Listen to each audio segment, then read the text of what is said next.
A little more than a year ago, Hungary's conservative government, led by Prime Minister Viktor Orbán, passed a new media law. Thousands of people have since taken to the streets. Some journalists have even gone on a hunger strike over what they call an attempt to centralize control and to curb media freedoms.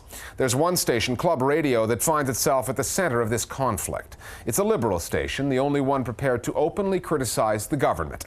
Now it's fighting for its life and for its license to broadcast. Keeping a close eye on all of this is Brussels, because as a relatively new member of the European Union, Hungary is subject to some stringent standards on freedom of the press, standards that its critics say the country no longer meets. The Listening Post's Phillips now from Budapest on the fight over the media in Hungary. Hungary's new media law gives more power to a single regulator than any other media regulatory body in Europe. It's not uncommon for post-communist countries to have struggles with media freedom since the 1990s, but Hungary's new media law definitely poses the biggest challenge to media freedom that we've seen.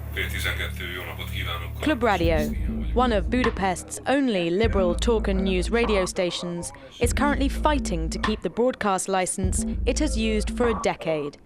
It is the highest profile case to date in the Hungarian government's attempt at media reform. The license of Club Radio expired in 2011. The Media Council published the rules of the competition for the renewal of this license. We lost with one single point. The decision to take the frequency of Club Radio, it was a political decision from the very top. Since the 1st of January 2011, Hungarians have been protesting a new set of media laws they see as limiting freedom of the press. The laws were put into practice by Prime Minister Viktor Orbán's conservative Fidesz party. Among the provisions, fines as high as 100,000 euros for print publications and 720,000 euros for broadcasters if their output is ruled politically partisan or offends public morals. The other issue is who decides when these laws have been broken. The government created a media council and appointed all 5 members. The combination of these laws, which are vague and therefore open to interpretation, as well as the body that enforces them, has Hungarians fearing the worst. The problems come in when you look closer at the media authority and its composition. So it's not that the board necessarily has this incredibly far-reaching powers, it's that all of the members were appointed by the government. They created a media law which tried to mix very much control, supervision over the whole media sphere, including public media, including internet, including the written press. Az új médiatörvény óta mindennapos veszélyben van a sajtó, a média szabadsága. Engedjük! There was a huge protest inside the country from those who think that the press freedom is one of the most important values of any democratic country. There have been numerous protests over the last year, but the minister in charge of government communications dismisses the idea that there has been any political interference. The new Media Council, the new regulatory body as such, is not overseen by the government. So as a matter of fact, I'm not even supposed to go too deeply into its affairs because that's an independent body. If there's anybody who is overseeing it, it is Parliament. With the office, new kind of set of standards come. If the person is up to these standards, there cannot be any complaint. If he or she not, then there should be an inquiry. So far, for the past almost year and a half, nobody has ever complained actually concerning the independence of the body. That's more than debatable. It's not just about the media law or those who enforce it. Hungarians don't like what they're seeing on state-owned television. Here's an interview with a member of the European Parliament last December. In the background, state TV blurred out the former head of Hungary's Supreme Court.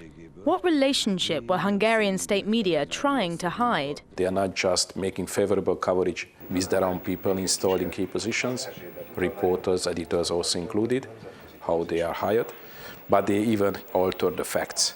They have been manipulating the news in the last 18 months, which is, I think, unacceptable. And that's why when the whole protest on 10th of December 2011 it started. The fight in Hungary over the media has been noticed both close to home by the European Union and Brussels and far away in Washington, D.C. State Secretary of the United States and a lot of other people of the European Union expressed their support and taking Club Radio as a symbol for freedom of press. You are in a club. You have the rules of the club. You cannot say that I'm joining Europe just for the benefits for me or for my interests, but when the rules are not favorable for me, then you don't abide of the rules. So democratic institutions, freedom of press are parts of this rule. For a country that prides itself on its relatively recent democratic traditions, many Hungarians feel that this new media law is a step in the wrong direction. Whilst only a handful of journalists have been prepared to speak out, tens of thousands of viewers, readers and listeners have rallied in support of media freedoms. There was a demonstration on the street on the 22nd of January for Club Radio. About 30,000 people were there, and they expressed very loudly that they want Club Radio. Club Radio has become a symbol of freedom of press, and we want to win our war for press of freedom and for Club Radio. These demonstrators may not yet have won their war, but they have prevailed in one recent battle. On March the 14th, the country's appeals court overturned the media authority's decision to strip Club Radio of its broadcasting license. This judicial decision may or may not affect the Media Council's future actions, but it should at least placate the demonstrators for a while and allow Viktor Orban's government to continue professing its support of media freedom. There's nothing wrong with Hungarian media freedom and media environment, and it's alive and kicking. The Hungarian legal system itself provides for all kinds of guarantees concerning the freedom of press, the freedom of expression, plurality of the media, and simply it is not possible to use the Hungarian media law to curtail these kind of freedoms in any way. Still, this is a big issue in Hungary, and between the protests on the streets, the ones in the parliament, the court cases, and those on the outside who are passing judgment on Hungary from afar, this story is far from over.